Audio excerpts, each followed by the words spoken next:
நம்ம வீட்டு கார்டனுக்கு வாங்க. இந்த கொய்யா மரத்தில் பூ பூத்ததே நாங்கள் பார்க்கல, கவனிக்காமல் விட்டுட்டோம். இந்த வாழை மரத்தை வெட்டுறப்போ ஒரு அண்ணனை வர சொல்லியிருந்தோம். அவங்க தான் பார்த்து சொன்னாங்க, உங்கள் வீட்டு கொய்யா மரம் வந்து பூ பூத்துட்டு ஏன் ஹைப்ரிட் செடியாக வீட்டில் வைக்கிங்க, வீட்டுக்கு வைக்கையில கொஞ்சம் நாட்டு செடி ரகமாக பார்த்து செலக்ட் பண்ணி வைக்கலாம்லன்னு.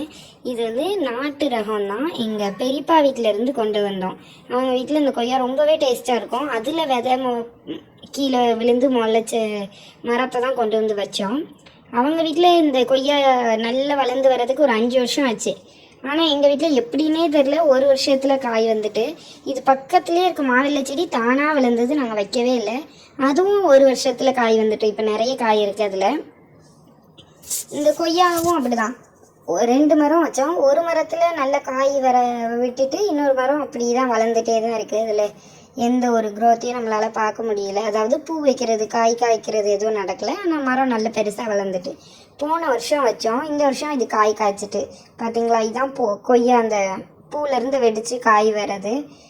ஒரு மாதம் கழித்து இந்த மரத்தில் வந்து அதே அண்ணன் திருப்பி வரையில், உங்கள் காய் பழுத்துட்டு பறிக்காமலே விட்டுருக்கீங்களே, குருவி நிறைய கொத்தி வச்சுருக்கு அப்படின்னாங்க. அப்போ தான் திருப்பி போய் பார்த்தோம், அதில் நிறைய காய் பழுத்து இருந்தது. இப்போ டெய்லி ஒரு கொய்யா பறிக்கிற அளவுக்கு வந்திருக்கு. ஆனால் குருவிகளும் நம்ம சில நேரம் பார்க்காம விட்டோம்னா அப்படி கொத்திடுது. சரி, அதுக்கும் பேக் ஏதாவது போட்டு விடலான்னு நினச்சோம், அதுவும் வேறு எதை சாப்பிடும் அப்படின்ட்டு விட்டாச்சு.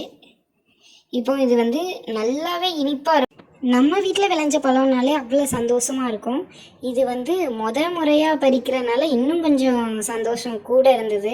அது மட்டும் இல்லாமல் நம்ம வீட்டிலங்கிறனால நம்ம இதுக்கு எந்த ஒரு உரமுமே பயன்படுத்தலை, அதாவது செயற்கை உரம் பயன்படுத்தலை, இயற்கையாக நம்ம விளை வச்சது பசுமையாக